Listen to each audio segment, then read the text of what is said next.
आज मावळमधल्या इंद्रायणी नदीच्या पुलावर जी घटना घडली, पूल कोसळला, ही घटना अत्यंत दुर्दैवी आहे. म्हणजे यामध्ये जे मृत झालेले आहेत त्यांच्याबद्दल प्रचंड सहानुभूती निश्चित आहे. मात्र हा जो पूल आहे, हा पूल वापराकरता बंद करण्यात आलेला होता. दुर्दैवानं या पुलाचा वापर तिथं जाणारे पर्यटक करत होते, असं तिथले स्थानिक आमदार सुनील शेळके यांनी माध्यमांशी बोलताना सांगितलं. हा पादचारी पूल असताना सुद्धा या पुलावरून मोटरसायकल घेऊन लोक ये जा करत होते.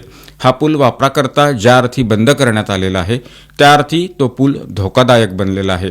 म्हणूनच प्रशासनानं तिथं जाऊ नये अशा प्रकारचं आवाहन केलेलं होतं नागरिकांना. मात्र तरीही या पुलाचा वापर हा सर्रास सुरू होता.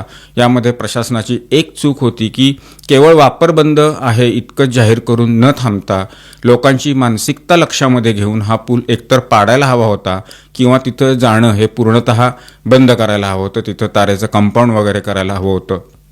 याकडं प्रशासनाचं जरूर दुर्लक्ष झालं असं आपल्याला इथं म्हणावं लागेल.